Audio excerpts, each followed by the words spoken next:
आसंता 30 तारिख में कलाहांडी जिलूर अंत्योदय गृह योजनार शुभारंभ करेंगे मुख्यमंत्री मोहन माझी। ए योजन 50,000 लोक जोड़े सरकार गरीब लोक अंत्योदय गृह योजन सामिल करा भिन्नक्षम विधवा दुरारोग पीड़ित व्यक्ति ए योजन सामिल हेबे।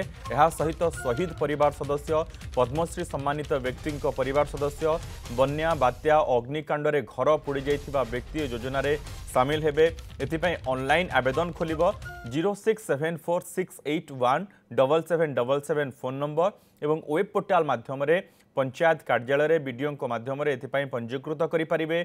पंचायत माध्यम बीडीओ सहित जोगाजोग पाई पंचायत राज मंत्री अनुरोध करिसेंती।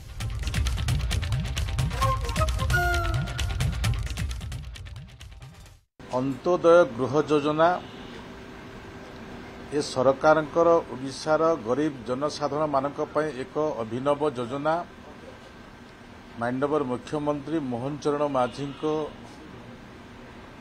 बजेट रे उल्लेखित हुई पंचायत राज विभाग माध्यम कार्यकारी करने निष्पत्ति नि आम आसंता 30 तारिख दिन आम कलाहांडी जिले रे एक कार्यक्रम हम जो कार्यक्रम रे आमे 50,000 पर्यंत गरीब लोकंकु आमे अंत्योदय गृह योजना रे सामिल करिबु।